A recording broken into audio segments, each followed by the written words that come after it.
Pero antes vamos a traer a memoria las preguntas que hice. Preguntas que la Biblia tiene la respuesta. Y la primera de ellas es, ¿por qué Jesús tuvo que nacer de una virgen?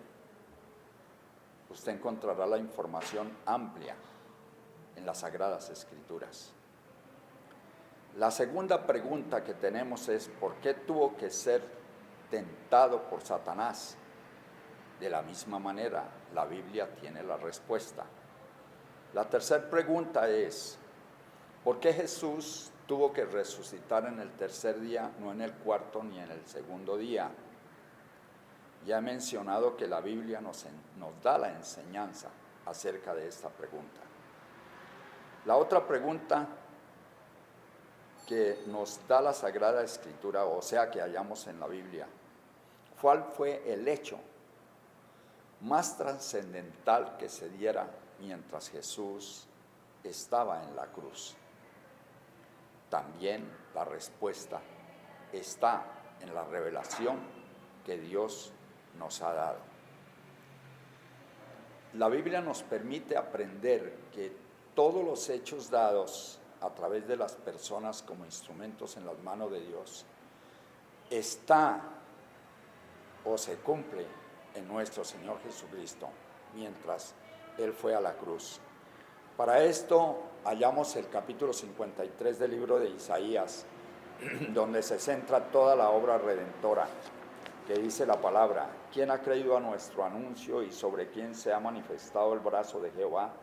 Subirá cual renuevo delante de él y como raíz de tierra seca. No hay parecer en él, ni hermosura. Le veremos más inatractivo para que le deseemos. Despreciado y desechado entre los hombres, varón de dolores, experimentado en quebranto, y como que escondimos de él su rostro, fue menospreciado y no lo estimamos. Ciertamente llevó él nuestras enfermedades, sufrió nuestros dolores. Nosotros le tuvimos por azotado, por herido de Dios y abatido. Mas él herido fue por nuestras rebeliones, molido por nuestros pecados. El castigo en nuestra paz fue sobre él, y por su llaga fuimos nosotros curados. Todos nosotros nos descarriamos como ovejas, cada cual se apartó por su camino, mas Jehová cargó en él el pecado de todos nosotros. Angustiado él y afligido, no abrió su boca. Como cordero fue llevado al matadero, y como oveja delante de sus trasquiladores. Enmudeció y no abrió su boca. Por la cárcel y por el juicio fue quitado, y su generación, ¿quién la contará? Porque fue cortado de la tierra de los vivientes, y por la rebelión de mi pueblo fue herido. Se dispuso con los impíos su sepultura, mas con los ricos fue en su muerte.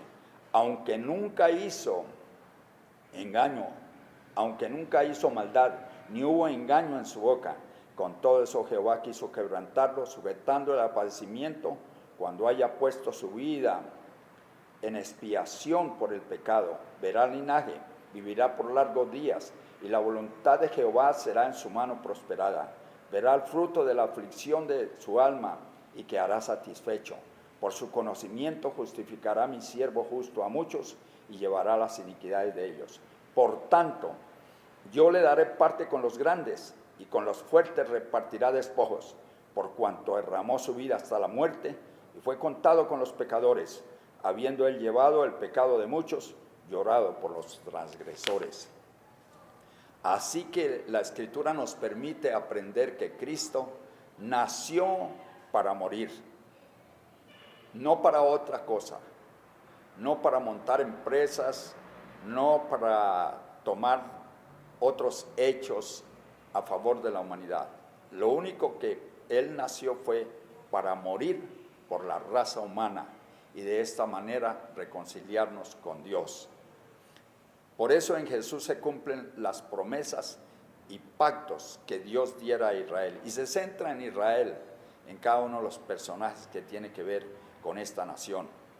Los hechos que trascienden a la raza humana, porque estos pactos que se diera con Israel trascienden a la raza humana. En el capítulo 3 del libro de Génesis, después de que incurrieran en la desobediencia tanto Adán como Eva, Dios da una promesa a la mujer que se halla en el capítulo 3, versículo 15. esta promesa se cumple. Está el cumplimiento en la cruz, porque dice que de su descendencia nacería Jesús, quien libra la gran batalla. Así que nos dice la Escritura en 1 Juan 3:8, que Cristo vino para deshacer o destruir las obras del diablo. Por eso mencionara que allí libra esa gran batalla para dar la libertad al hombre. En el capítulo 12 del libro de Génesis, que es el semillero, que es el comienzo, nos habla del 1 al 3 la promesa que Dios diera a Abraham. En tu descendencia serán benditas todas las naciones de la tierra. Y es así como se cumple ese hecho en la cruz del Calvario. Allí Jesús toma el lugar de todos los que poblan la tierra para llevar a cabo la redención del hombre. En el capítulo 22 del mismo libro de Génesis, después de que Dios diera a Abraham ya el cumplimiento de la promesa de sus descendientes, que fuera Isaac el hijo, porque a la vez Dios elige a una pareja de edad, a una mujer estéril que ya había pasado la costumbre de las mujeres, pero Dios permite que ella dé a luz un hijo, porque para Dios no hay nada imposible. Y allí Dios pide a Abraham que sacrifique a su hijo, y su hijo le pregunta a Abraham: llevamos la leña, llevamos el fuego, pero ¿dónde está quien vas a ser sacrificado? Y Abraham le dice: Dios proveerá. Y cuando voltea a mirar, allí está el carnero en un zarzal, el que ofrece en sacrificio. Entonces hallamos también que la Escritura nos muestra que nuestro Dios dio a su Hijo, cumpliéndose lo que dice la palabra, porque de tal manera amó Dios al mundo que ha dado a su Hijo unigénito, para que todo aquel que en él cree no se pierda, mas tenga vida eterna. Sigue cumpliéndose lo que se llevara a cabo en la cruz, la redención de Israel de la esclavitud, que habla el capítulo 12 del libro de Génesis, el versículo 11 y el versículo 27, nos habla de la Pascua de Jehová. Y nos dice en 1 Corintios 5:7 que la levadura es tipo del pecado, y dice que dejemos la levadura, y con el fin de que ya nuestra Pascua es Cristo, que fue sacrificada por nosotros. ¿Dónde? En la cruz. Así como vemos hasta aquí, lo que estamos recordando de la palabra es que todo se centra en la cruz. Y en la cruz, no que la cruz llega a ser la que salva a nosotros, sino quien murió en la cruz, nuestro Señor Jesucristo. En Isaías el capítulo 1, el versículo 6, nos muestra el grado de maldad que se diera en Israel. Su cuerpo llagado, tipo de la lepra, enfermo, sin medicina, sin cómo curarlo, ni cómo vendarlo. Pero nos dice la Escritura también que Dios se llega a hastiar y está harto de los sacrificios, de las fiestas que Israel celebraba, porque eso no le satisfacía. Así, o llegó a satisfacerle. De manera que la Escritura nos permite ver claramente que nuestro Dios les revela que esto no es suficiente para una relación con Dios, y que cuando ellos oren no los oirá, y cuando ofrezcan sacrificio tampoco, que está hastiada su alma de esos sacrificios. Entonces nos permite ver la Escritura que a la final dice: venid a mí y estemos a cuenta, si vuestros pecados fueren como la grana, como la nieve serán emblanquecidos. Y sigue hablando acerca de esto, y la única respuesta que hallamos para ser limpios de nuestros pecados y que haya un cambio se halla en la cruz del Calvario. El capítulo 9 de Hebreos nos habla también acerca de lo que llega a ser los sacrificios, que habla en el orden del tabernáculo, pero solamente un sacrificio una vez para siempre bendijo a Israel. Pero ¿qué de los gentiles?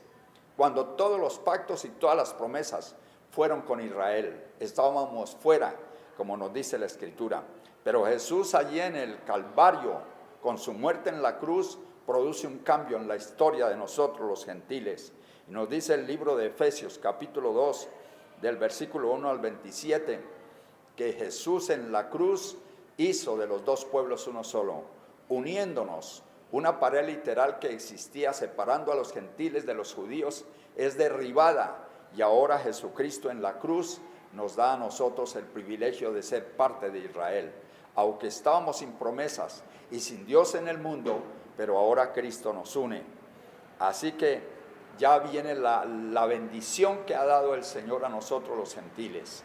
Pero sigue diciendo la Escritura, y aquí es donde viene una pregunta: ¿qué hubiera pasado si Cristo no hubiera resucitado? Todo lo que he mencionado anteriormente no hubiera tenido ningún valor, ni tampoco lo que nos dice Efesios el capítulo 2, del versículo 1 al 27, se hubiera cumplido en nosotros. Todo hubiera sido inútil, porque Cristo hubiera quedado en la cruz. Pero Cristo resucitó. Por eso se dijera a las mujeres, los ángeles dijeran: ¿por qué buscáis entre los muertos al que vive? Así que el día más glorioso y más sublime de toda la historia de la raza humana, desde que Dios creó al hombre hasta el último hombre que muera, en todos los días, el día más glorioso y más sublime y más maravilloso es la resurrección de Cristo. El primer día de la semana, no fue en sábado el segundo día, fue el primer día de la semana. Así que, ¿qué lugar ocupa este día en su vida? Recordando la palabra. Es el día más importante. Dios lo ha elegido para que nos congreguemos en su presencia. Nos ofrece su regazo, nos ofrece sus brazos, nos ofrece su bendición, porque Él quiere estar con nosotros. Por eso murió Cristo, para unirnos con Él. De manera que ahora, así como Cristo resucitó, usted y yo resucitaremos y vamos a la tumba. No importa, la Escritura dice muy claramente en 1 Corintios el capítulo 15, nos relata, nos ofrece la gran bendición que Cristo obtuvo al resucitar de entre los muertos. Todo ello que se dio en Él se cumplirá en nosotros. Recordando la palabra, solo en Cristo hay resurrección de entre los muertos y también transformación.